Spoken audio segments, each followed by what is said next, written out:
Bonjour et bienvenue sur Victoire Live. Nous sommes en direct dans l'émission, une nouvelle émission qui arrive bien sûr sur ce réseau, l'Église de demain. Et nous avons un invité spécial. Voilà, il connaît aussi très bien la maison Victoire Live, Pasteur Nod. Bonjour Pasteur, comment allez-vous? Bonjour frère David, comment vas-tu? Ça va, très content de vous recevoir sur ce plateau à distance. Alors, quelles sont les nouvelles? J'espère que les nouvelles sont Ah, bonnes, non? les nouvelles, elles sont bonnes, frère David. Disons que on essaie de se maintenir. Je pense que le confinement que Dieu nous permet de vivre, c'est une occasion encore de se rapprocher de lui. Oui, oui, Je pense oui. que c'est aussi un moyen de faire l'introspection par rapport à tout ce qu'on traverse. Il dit dans sa parole que c'est pas beaucoup de tribulations qu'il vous faut aussi entrer dans le royaume de Dieu. Donc je crois que ce que nous vivons, c'est aussi un mal pour un bien. Donc Dieu nous bénisse. Ouais. Il y a beaucoup de nouvelles actuellement, Pasteur, hein, des nouvelles qui sont aussi peut-être aussi dures à, à comprendre, mais on s'en rend compte que aussi Dieu permet aussi que certains frères et sœurs partent aussi dans ces moments, non? C'est vrai. Alors c'est vrai qu'il y a comme on dirait, des mauvaises nouvelles. Je pense que c'est des nouvelles en fait qu'on doit prendre avec beaucoup de recul. Nous sommes tous enfants de Dieu et je pense que quand un de nôtres part, il faut aussi se demander aussi pourquoi il part. C'est vrai, il y aura la présence qui va nous manquer, mais en fait Dieu connaît toutes choses. Je pense qu'en toutes choses, il sait pourquoi il enlève un de ses enfants. Ce qui est triste, c'est qu'on n'aura plus cette présence, c'est que la personne nous manquera aussi parce que elle produisait quelque chose dans le corps de Christ et c'était une valeur ajoutée. C'était une valeur ajoutée. C'était une personne qui pouvait amener quelque chose d'authentique que d'autres n'avaient pas. Donc, je pense que c'est pas toujours évident, mais on peut bénir Dieu parce que Dieu connaît toutes choses. Comme disait Job, Dieu donne et Dieu reprend. Amen, amen. Alors, Pasteur, on aimerait vous connaître un peu plus, hein. Bon, moi, maintenant, ça va faire quelques mois maintenant que je vous connais bien. Est-ce qu'il y a possibilité de vous présenter, Pasteur? Alors, en fait, je suis un simple serviteur de Dieu qui a pour but d'être un outil, d'être un instrument pour faire passer le message de vie, qui est l'évangile que le Seigneur nous a confié. Je prends soin de certains membres que Dieu m'a confiés, membre d'une église, je suis pasteur d'une église. J'essaie de faire au mieux le travail que Dieu me confie. Vous savez, je pense que le Seigneur dit de passer en revue toutes ses brebis. Et il avait dit à un moment donné à Pierre, Pierre, m'aimes-tu? Il a dit, paie mes brebis. Je pense que dans les temps que nous vivons, c'est une des choses, une des charges les plus nobles, mais qui est aussi les plus difficiles, de devoir prendre soin des personnes, de les emmener à la transformation, de les emmener à être changées, et surtout à ce qu'elles puissent grandir, parce que le but d'une brebis, c'est qu'elle grandisse, c'est qu'elle s'affirme, qu'elle soit dans une certaine maturité, qu'il y ait un changement, une transformation de vie, quoi. Ouais. Donc Alors, voilà. waouh. Alors, Pasteur, comme dans ce temps de confinement, est-ce que vous êtes toujours en, en relation, c'est-à-dire avec les membres de l'Église? Ah oui. Est-ce que vous continuez en fait les messages? Comment ça se passe? Comment Alors vous oui, oui, je organisez? pense que Jésus n'a pas arrêté. Vous savez, on est dans un temps où on vit des difficultés, oui. Mais je pense que l'Église doit continuer de fonctionner. L'Église, c'est nous aussi. L'Église, c'est pas un bâtiment, c'est des personnes qui décident de se réunir, c'est des personnes qui vivent, qui sont attachées vitalement à Christ, parce qu'elles ont fait une alliance d'abord avec Dieu le Père, et puis avec notre Seigneur et Sauveur Jésus. Donc, je pense que l'Église ne s'arrête pas de tourner, de continuer avec une certaine vie de piété, d'avoir aussi des échanges, des partages. La vie de communion doit se maintenir. Parce que quand il n'y a pas ça, je pense que l'Église peut mourir aussi. Oui, Les gens ont besoin de se retrouver, de parler, d'échanger, oui, de oui, s'envoyer des textos, des mails, oui, oui. de se voir même par visio. Alors, Pasteur, vous êtes dans l'émission L'Église de demain et le thème de cette émission, c'est comment voyez-vous l'Église après le confinement? Alors, avant de développer donc ce thème, je rappelle à tous les internautes que nous sommes en direct sur Victoire Live et si vous avez des questions à poser, n'hésitez pas à revenir directement sur le site internet ou bien sur Facebook. Cette émission est en live pour la gloire de notre Dieu. Alors, Pasteur, avant de parler de tout ça, faut savoir c'est quoi l'Église? Alors l'Église, c'est une famille. L'Église, c'est la colonne et l'appui de la vérité. L'Église, c'est un corps. L'Église, c'est une armée. L'Église, je dirais que c'est toute une structure en fait organisée. C'est vraiment quelque chose de. L'Église est spirituelle, l'Église est combative. C'est quelque chose que Dieu a créé en fait pour que nous puissions nous retrouver et être vitalement attachés à Christ par son esprit. C'est c'est un groupe de personnes qui ont décidé de dévouer leur vie à Dieu. C'est des personnes qui se sont levées, qui ont accepté Christ dans leur cœur et qui ont décidé de marcher selon ses principes et d'en faire leur Seigneur et Sauveur, propriétaire de leur vie et d'avoir un nouvel état de vie. C'est aussi, comment dire, des personnes qui se lèvent pour combattre le péché, combattre certains principes de ce monde, se lever pour présenter aussi une vie nouvelle, qui est la vie que seul Dieu peut nous donner. Donc l'Église, c'est un organisme spirituel. Amen, amen. Alors là, dans ce temps de confinement, pasteur, on voit que les bâtiments sont fermés. Est-ce qu'aujourd'hui, c'est quand même une leçon en fait pour le corps du Christ? Est-ce que le Seigneur nous montre que en fait, l'Église n'est pas un bâtiment? Alors moi, je pense que il faut savoir s'adapter avec le Seigneur. Il y a cette notion, l'Église n'a pas commencé dans des bâtiments. L'Église a commencé simplement un groupe de personnes qui se retrouvaient dans une maison. Il faut savoir qu'à l'époque, l'Église a commencé dans des églises de maison. C'est-à-dire qu'on prenait les membres les plus fortunés et les gens venaient s'établir et venaient se réunir dans ce lieu. Et en fait, il y avait un homme ou une femme, en fait, les deux, ou même des fois un seul.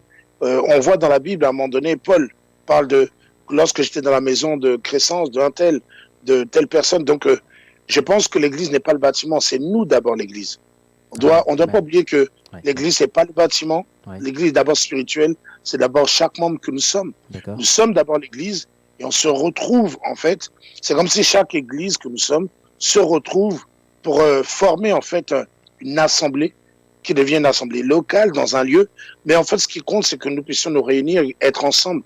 L'Église, c'est d'abord nous par rapport à la vie que nous menons avec Christ, l'intimité, la relation dans la piété que nous comment dire, dans laquelle on s'affermit, en fait. C'est l'Église, c'est plutôt d'abord nous, la personne, rattachée à la personne spirituelle qui est Dieu, en Jésus-Christ.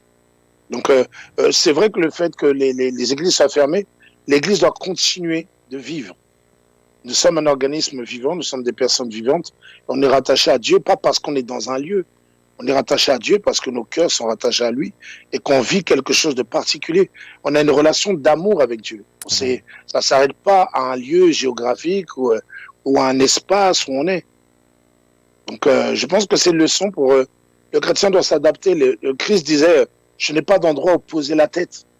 Il pouvait être dans une grotte, il pouvait être au bord d'un étang, d'un fleuve, d'une rivière, et il prêchait. Il prêchait à son église, voilà. Son église, les gens se réunissaient autour d'un espace vert. C'était 5000 personnes, c'était limite un stade. C'est comme s'ils se réunissaient au Stade de France et sur la pelouse, Jésus arrivait, il prêchait. Amen, amen. Alors, pasteur, comment voyez-vous l'Église de demain? Parce que c'est aussi on va dire, le nom de cette émission. Est-ce que ce confinement va nous remettre en question? Est-ce que ça va nous permettre aussi de mieux comprendre ce que le Seigneur veut de nous? Alors moi, je pense que l'Église a intérêt à se remettre en question. À chaque fois que le Seigneur a permis qu'il y ait des persécutions, des moments de crise, de famine, ça a permis à l'Église c'est paradoxal, hein, mais c'est assez spécial de voir que lorsqu'il y a des persécutions, c'est alors que l'Église arrivait à répandre encore plus l'Évangile. Parce que ça poussait les gens à s'éparpiller, à s'écarter, à aller dans différents coins, de différentes contrées et à annoncer l'Évangile. Je pense que dans ces temps de confinement, quand on sortira de là par la grâce de Dieu, je pense que l'Église devrait être une Église qui s'est remise en question. Une Église qui a revu en fait certaines choses, certains traits de vie, certains caractères, certaines attitudes de vie. Je pense qu'il y a tout une nouvelle manière, il y a un renouvellement dans la pensée encore à ajuster. La manière de concevoir des fois les cultes, la manière de concevoir aussi de mettre l'accent sur les églises de maison, par exemple. Je pense que l'Église de demain a besoin d'une véritable réflexion et d'un nouveau souffle. Je pense que moi, je le prendrai comme un nouveau souffle que Dieu nous donne pour que notre Église, la vision de l'Église, soit améliorée, soit renouvelée, soit restaurée. Je pense que l'Église a besoin de quelque chose de plus équilibré, de plus, de plus fort aussi, parce qu'on voit aussi les faiblesses. C'est dans ces moments-là qu'on voit aussi les faiblesses de l'Église. Je pense que l'Église a besoin d'une communion plus ferme, plus élargie. L'Église est très centrée sur elle-même. Je pense qu'entre églises, il est important qu'on communique. On s'est rendu compte qu'il y a des églises qui, entre elles, se découvrent parce qu'il y a eu le problème du Covid. N'attendons pas qu'il y ait des problèmes pour qu'on puisse se rapprocher des uns et des autres. Le Seigneur nous rappelle chaque jour, aimez-vous les uns les autres, c'est une des bases. Mais il y a des églises qui ne communiquent pas entre elles, grandes, petites. Avec Dieu, là, on est tous au même registre. Ce qui se passe nous ramène à beaucoup plus d'humilité aussi. L'église, je crois, est arrivée dans une période où elle est très autosuffisante. L'église ne se critique plus. L'église ne se regarde plus vivre. L'église ne sait plus se dire, là, on a été trop loin. Là, on est dans l'orgueil. Là, on a dévié. Dans la doctrine, on s'est écarté. L'église n'est plus aussi puissante des fois. Parce qu'on dirait qu'on a oublié qu'il y a cette vie dans laquelle nous sommes, mais il y a aussi l'autorité, il y a aussi un équipement spirituel que Dieu nous a donné. L'église est une armée. Et il y en a qui ne combattent plus parce que le compromis, parce que le refroidissement. Donc je pense que c'est un temps de renouvellement. C'est un temps de restauration, de remise en question et surtout de repentance.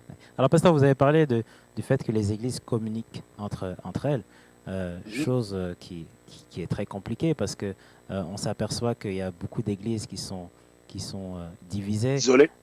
isolées. On va aussi s'apercevoir qu'il y a aussi donc des groupes entre églises. Est-ce que ce confinement et surtout l'après-confinement va permettre aujourd'hui de ne plus regarder l'identité au fait de l'église. Voilà, moi je suis l'église A et B, non, mais nous sommes le royaume. Alors moi je pense que on voit bien qu'avec Paul dans la Bible, Paul arrivait à faire des parallèles, il arrivait aussi à faire en sorte qu'il y ait des ponts entre les églises. Il disait souvent saluez l'église de Laodicée, saluez l'église de tel endroit, saluez l'église de tel endroit. C'est-à-dire qu'on doit arriver à un stade où un responsable spirituel ou une personne qui est responsable à l'église, qui est mature, compétent, quelqu'un qui est dirigeant compétent, doit avoir cet amour de pouvoir être un pont entre différentes églises, parler avec d'autres serviteurs, apprendre d'autres églises, se renseigner, se conseiller, s'édifier. Parce qu'on oublie aussi que le but de l'église aussi, c'est de s'édifier mutuellement. Exactement, ça c'est la mission de l'église. Ça c'est une des bases, c'est-à-dire que s'édifier mutuellement. Le but c'est d'honorer Dieu, oui, d'adorer Dieu, d'honorer Dieu, mais d'édifier le peuple. Et le peuple est large. Le peuple, il y a des personnes qui ont des églises très axées sur l'adoration, les chants de louange et tout ça, mais on a besoin aussi de personnes qui viennent compléter, on a besoin de se compléter, on a besoin d'apporter des uns aux autres. Et je pense que c'est pas en restant fermé qu'on s'apportera. Je pense que l'église de Laodicée ou tous les endroits où allait Paul, il y avait des fois des collaborations. On voit que Paul dit, je vous enverrai Zélas, voilà, qui était de telle église, parce qu'il devait apporter quelque chose. Paul allait à l'église de Corinthe et il disait qu'il me presse d'aller vers vous afin que je vous communique quelques dons spirituels. Donc je pense que l'église, en fait, les membres, les dirigeants devraient apprendre à se dire qu'il est important, après avoir pris le temps de se parler, je pense qu'il faut revenir à des bases plus humbles, plus simples, de se parler, de se connaître, de communiquer, d'échanger. C'est-à-dire qu'on revient à des rudiments, en fait. On doit revenir aux fondamentaux de la Bible. Quand l'église s'est créée, les gens se parlaient. L'église est devenue tellement protocolaire que des fois c'est compliqué. Il y a des églises où c'est pas toujours évident de pouvoir s'approcher les unes des autres. Donc voilà, je pense que plus d'humilité dans le fait de communiquer, de s'accorder, de se connaître, de se rapprocher. Je pense que c'est une question aussi d'humilité, d'oser aussi, d'avoir l'audace et surtout de se rendre compte qu'on produit les uns pour les autres. On est tous dans c'est un même corps en fait. La base c'est Christ. Amen, amen. Alors pasteur, on va regarder les réactions sur les réseaux sociaux. Alors d'abord il y a Fabien, voilà, on va lire ensemble. L'église de demain, c'est l'église de maison, comme à l'époque des prophètes et des apôtres. Ensuite, il y a Grâce.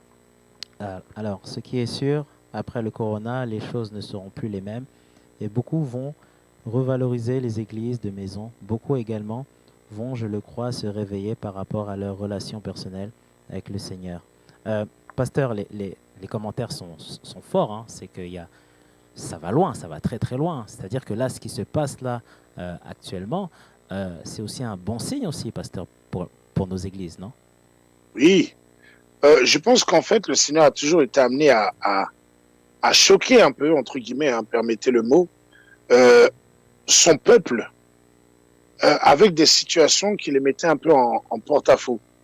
D'une manière, en fait, c'était un moyen de les réveiller. Je pense que pour que Dieu se révèle encore plus à son peuple, le peuple avait besoin d'être persécuté, malheureusement, euh, bousculé, heurté. Excusez-moi, je pense que l'église de maison est une réponse, en fait, aussi à l'église d'aujourd'hui, de demain. Parce que je pense qu'il faut revenir à cette notion de les gens ou de petits groupes de 10 à 12 personnes dans différents départements qui se réunissent, qui ont une vie de prière, qui échangent ensemble l'adoration, la louange, la repentance, la confession. Je pense que se remettre aussi au centre les dons de l'esprit pendant ces moments-là, ça permettait d'encourager les personnes aussi, parce que les dons ont besoin aussi de s'exercer pour l'édification.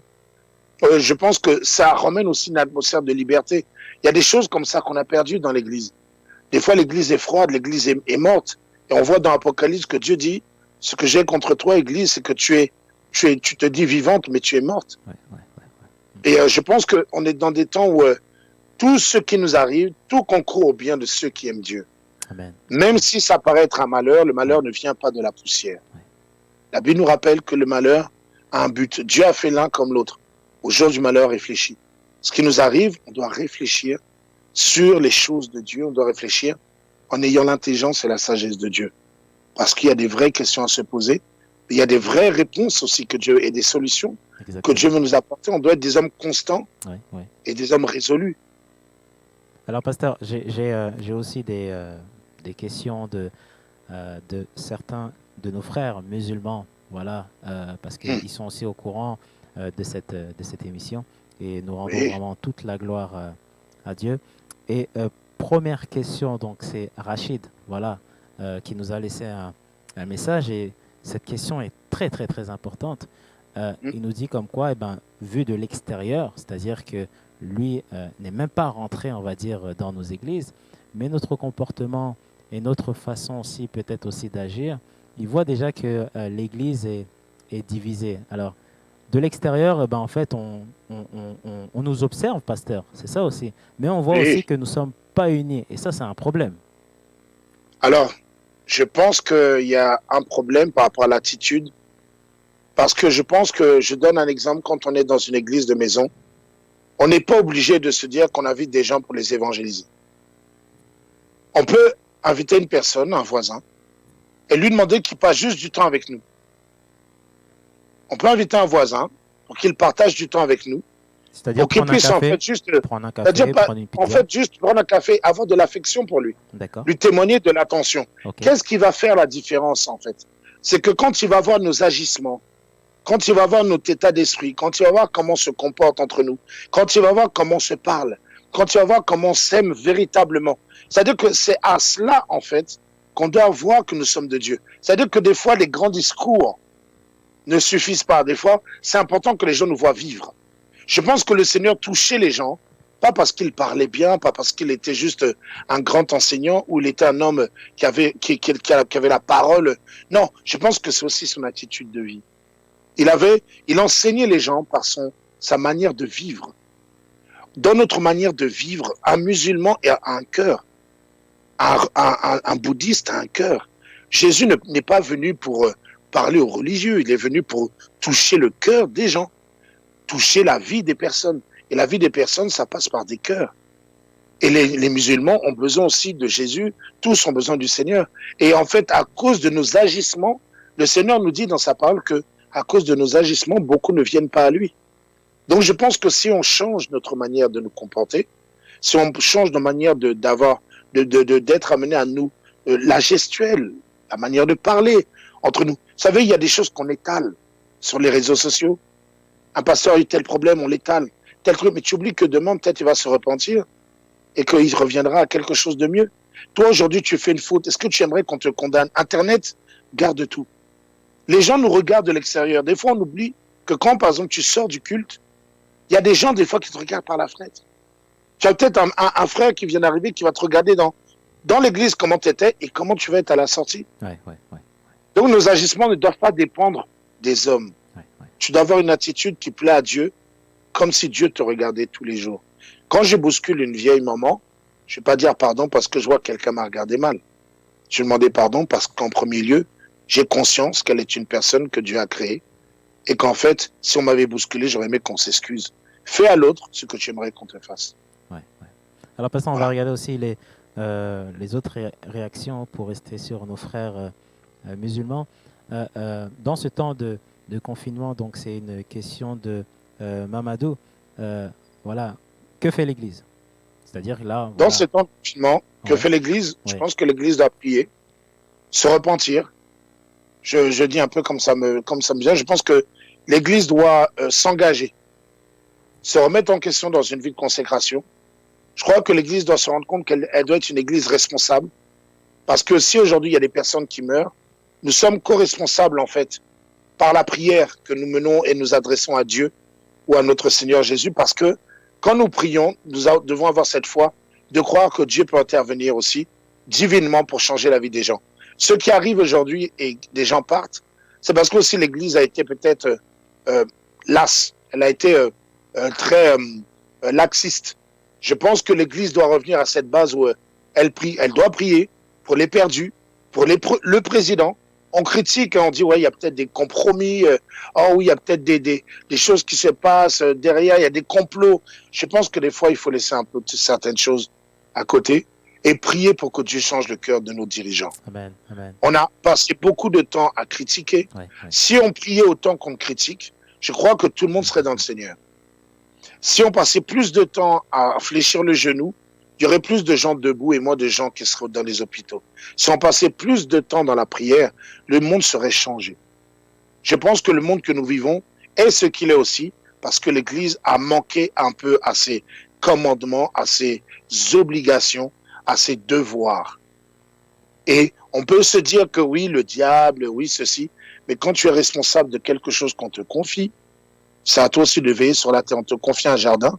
Si à un moment donné les fleurs fanent, C'est est-ce ta que tu as faute. bien arrosé? Ouais, ouais, Est-ce que tu as bien engrainé? Est-ce ouais. que tu as mis l'engrais qu'il fallait? Est-ce que tu as veillé à mettre le... Voilà, c'est-à-dire qu'on a des responsabilités. Arrêtons. Arrêtons. Alors, pasteur, dans ce temps de confinement, il se passe beaucoup de choses et il y a beaucoup de pasteurs qui, avant qu'ils ne travaillent pas ensemble, se mettent à travailler ensemble. Et il y a plusieurs choses, c'est la prière. Voilà, l'unité, pasteur, c'est quelque chose de nouveau, c'est-à-dire, bon, ok, il y avait déjà des églises qui se mettaient d'accord, voilà, pour prier, mais là, on a l'impression que c'est toutes les églises, au fait, qui décident de prier ensemble. Il y a même des jours qui sont sélectionnés. Il y a quelque chose qui change en ce moment, pasteur. Qu'est-ce que vous en pensez?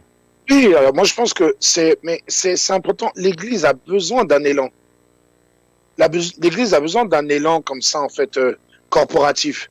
D'un élan où chacun se sent concerné par sa vie, par sa vie de consécration et surtout la vie de prière. Moi, je pense qu'une église qui n'a pas une bonne vie de prière ne pourra pas avancer. La vie de prière doit être une vie de prière abondante et prospère. Et quand on voit qu'on adresse à Dieu des prières et qu'elles sont exaucées, ça fortifie la foi. Ça fortifie la foi. Donc, de voir des églises qui s'engagent à prier ensemble, c'est un plus.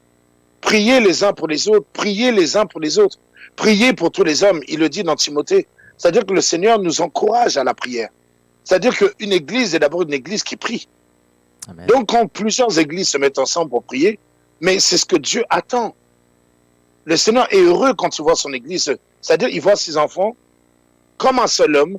Esdras 3, verset 1 nous dit, ils se sont assemblés comme un seul homme.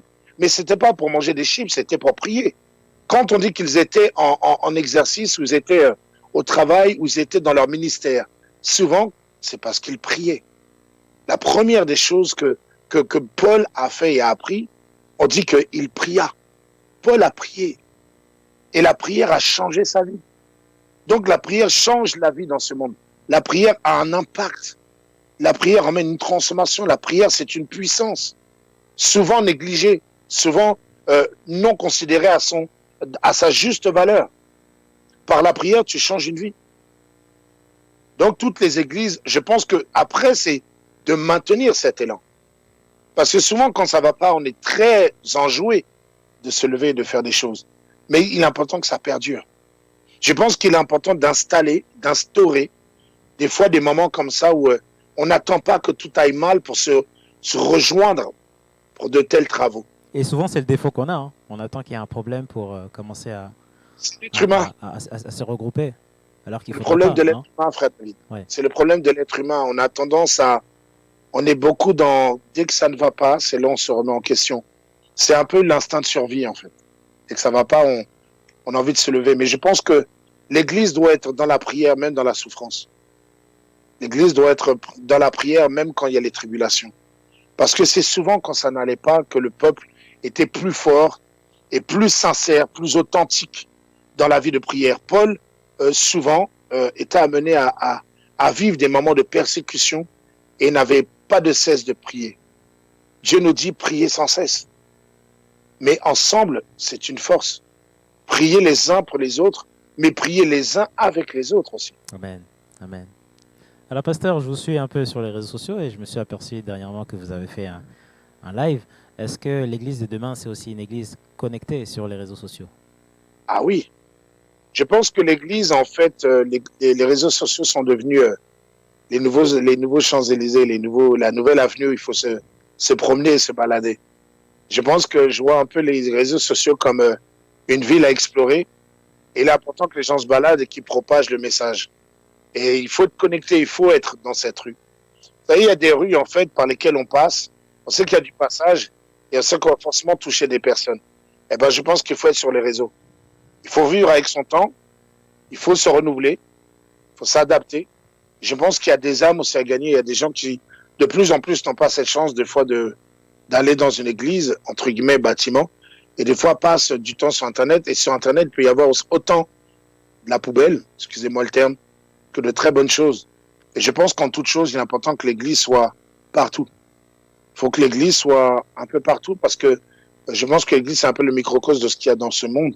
L'Église doit être un peu dans différents secteurs. Ça veut dire qu'on doit utiliser toutes les plateformes possibles, hein, que ce soit YouTube, même des plateformes qui n'existaient pas, on doit s'inscrire et diffuser le message. Je pense que l'Église a besoin de se diversifier, de se renouveler et surtout d'être une Église compétente, en fait. Il faut connaître ces choses-là. Il faut s'informer. Il faut une Église informée. Je pense que c'est une Église aussi qui va s'adapter à son temps, sans pour autant pervertir le message, sans pour autant être dans le compromis.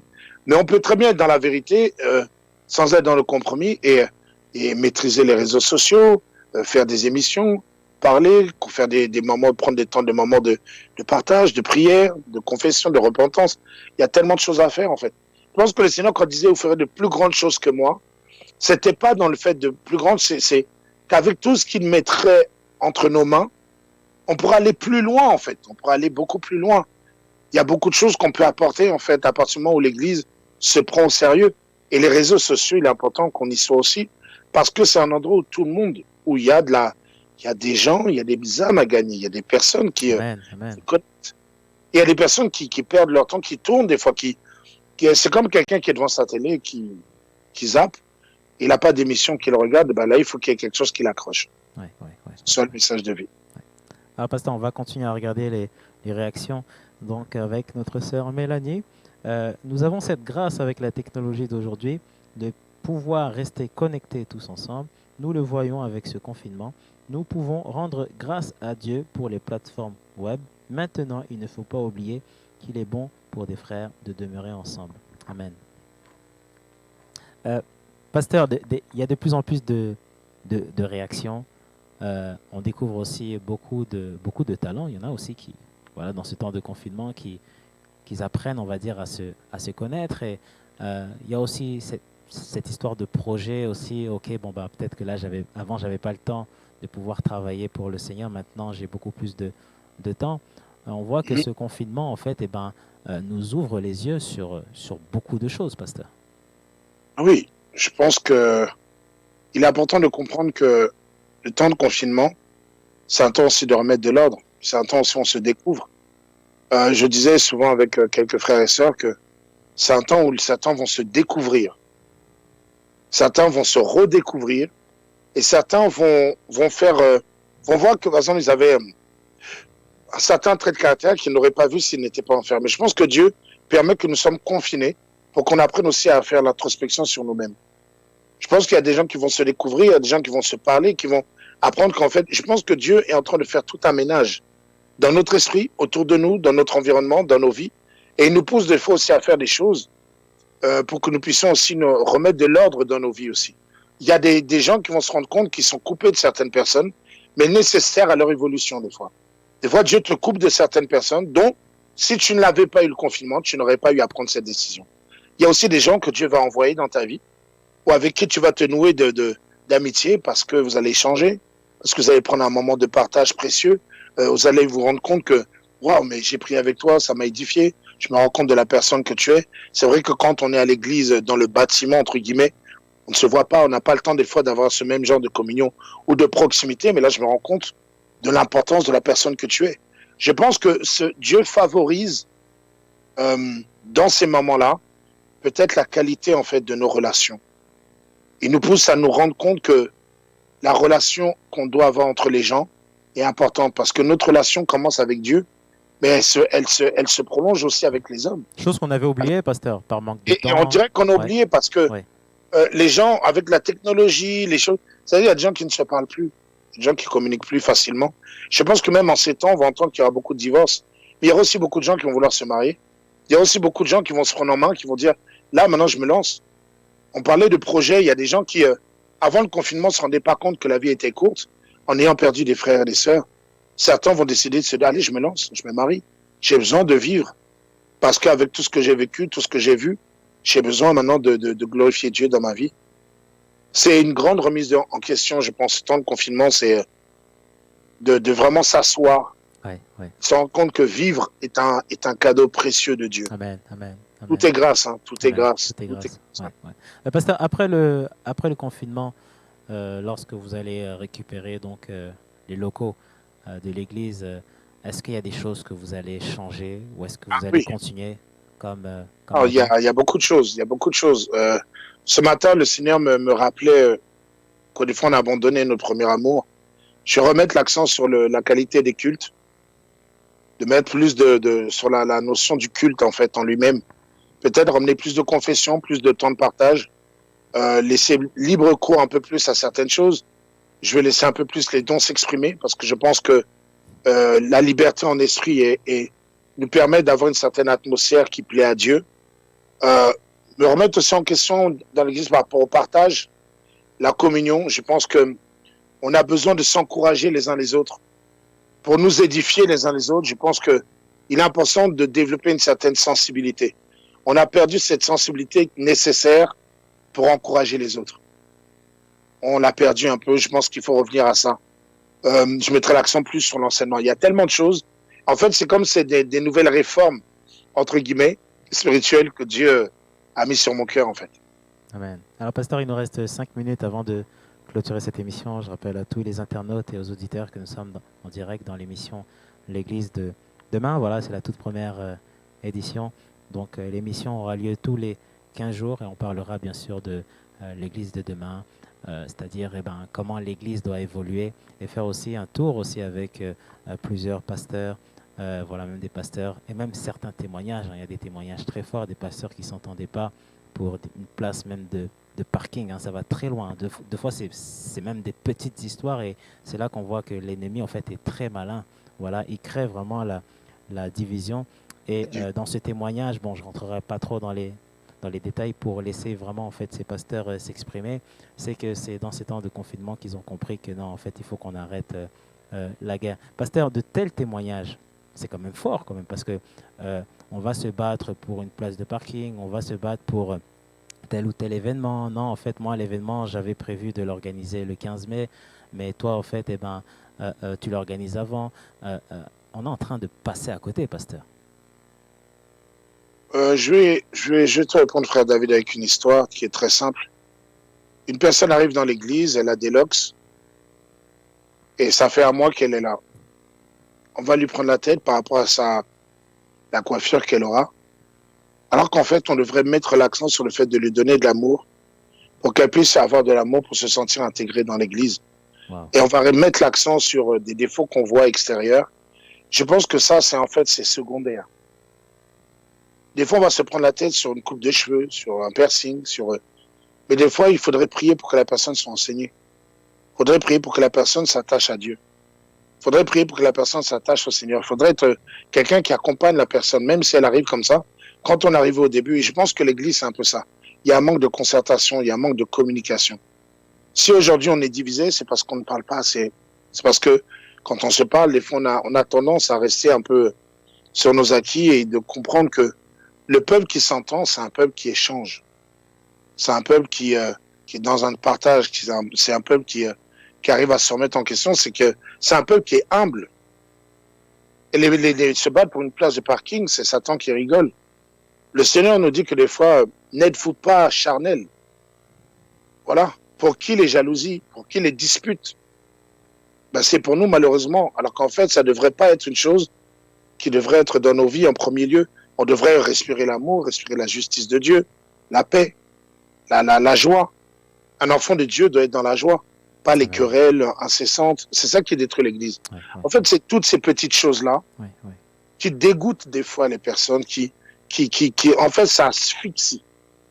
Il y a une asphyxie spirituelle qui s'installe à partir du moment où on se palabre. On est dans des discussions vaines. On est dans des séparations futiles. Et ça tue l'Église. Jésus met un point d'honneur à ce que les gens soient unis. Il fédérait les gens. Il encourageait les gens à s'aimer et à semer les uns dans la vie des autres.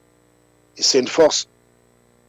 Donc je pense qu'il faut plus d'humilité et de considérer l'autre comme étant au-dessus de nous. Il y a un problème de considération aussi mutuelle. Dans l'amour, on nous dit de nous aimer et de nous regarder comme étant au-dessus, comme regarder l'autre au-dessus de nous. C'est une manière de s'édifier. Voilà, frère David. Amen. Alors, pasteur, il y a beaucoup de personnes qui ne croient pas en Christ, qui nous écoutent actuellement sur la radio. Est-ce que vous avez un message particulier à leur dire? Excusez-moi. Alors, Christ est vivant. Dieu est vivant. Et je pense que il faut expérimenter. Il faut lui parler. Il faut ouvrir son cœur. Vous savez, le Seigneur ne se révèle qu'à celui qui a le cœur ouvert. Pourquoi aujourd'hui le soleil va-t-il frapper et t'illuminer si toi tes volets sont fermés? Dieu est un soleil. Et s'il veut toucher ta vie, il faut que tes fenêtres soient ouvertes. Les gens aujourd'hui ont un problème. Ils disent qu'ils ne comprennent pas pourquoi Dieu ne les touche pas, ne vient pas à eux. Mais souvent, il y a un problème, c'est que l'homme est fermé. L'homme se ferme par rapport à Dieu. Autant on peut proposer des mauvaises choses, mais quand on parle de venir à Dieu, les gens se ferment. Donc je pense que le problème n'est pas, c'est la personne de l'humain.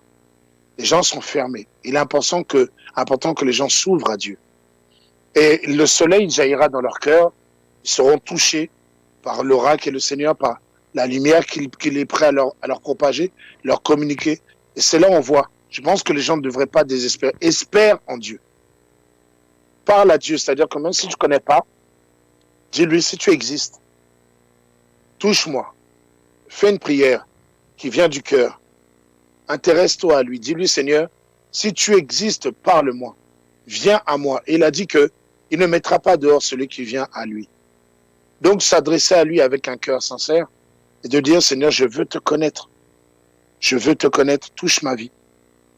Touche ma vie. Et lorsqu'on est dans le noir et qu'il y a un peu ce soupçon de lumière qui arrive, eh ben, ça encourage en fait à vouloir être pleinement dans la lumière. Et c'est ce que Jésus veut t'encourager à faire ce matin. Toi qui ne crois pas, il est là, il est vivant. Il a besoin de toucher ta vie parce qu'il n'est pas venu pour les justes, mais pour les malades. Il a besoin de toucher tout le monde. Tu es aussi important que moi qui te parle. Tu es aussi important parce que les chrétiens d'aujourd'hui sont peut-être les païens de maintenant, sont peut-être les chrétiens de demain. Donc voilà, que Dieu nous aide en fait. Amen. Et maintenant, pasteur, Oui, excusez-moi, pasteur. Vous disiez, on vous a pas très bien entendu. J'allais dire, ne nous freinons pas. Oui. Ne nous freinons pas. Maintenant, pasteur, quel message pouvez-vous dire au corps du Christ qui vous écoute actuellement? Alors moi, je dirais au corps de Christ certaines choses. Je souhaiterais plus d'humilité, d'obéissance, de fidélité, d'amour. Mais je ramènerai aussi cette notion que l'Église doit revenir à cette base, aux fondamentaux, que nous devons être forts économiquement, nous devons être équilibrés, nous devons être influents par notre témoignage, par notre manière de vivre. Nous devons être pleins d'amour, mais pas de l'amour pour nos frères et sœurs et pour Dieu, sans cette justice qui vient de Dieu.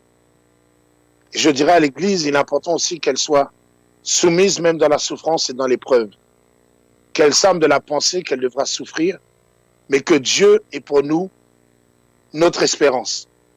Amen. Je dirais aussi à l'Église simplement qu'elle ne perd pas le fait d'être bouillante.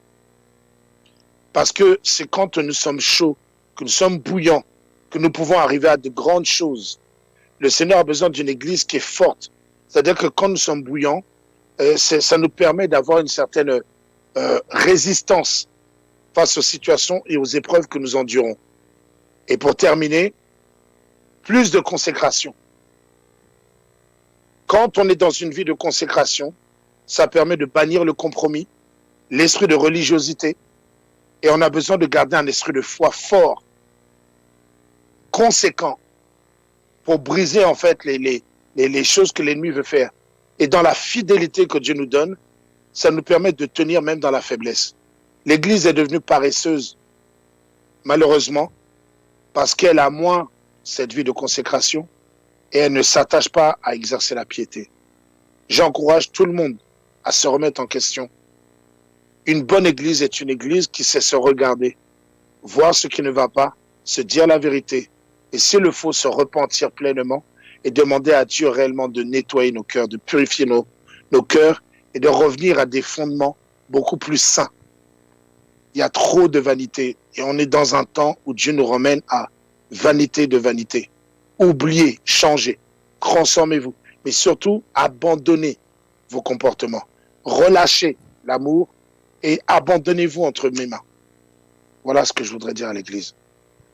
Et pardonnez-vous. Ouais. Se pardonner, c'est important. C'est la base, hein, le pardon. Ouais. Merci beaucoup, Pasteur Nod, pour merci à vous. Merci à toi, frère. D'avoir participé vraiment à cette émission. Alors, j'en profite aussi pour vous donner aussi le prochain thème de l'émission L'Église de demain, et on parlera des talents. Voilà, vous savez, il y a tellement de talents, et il y a des talents aussi qui sont oubliés, hein, au fait, dans nos églises, et ça fait très, très, très, très mal. Nous aurons aussi donc certains témoignages, parce qu'il y a du potentiel, pasteur, hein, à l'église. Hein. Très intéressant. L'église, les talents sont là. Il y a des talents cachés, en fait, mais ils ne sont pas cachés pour ne pas être découverts.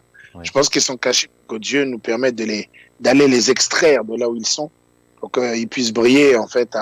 On n'est pas là pour être cachés, on est là pour être exposés. Je pense qu'il y a des talents qui vont nous surprendre.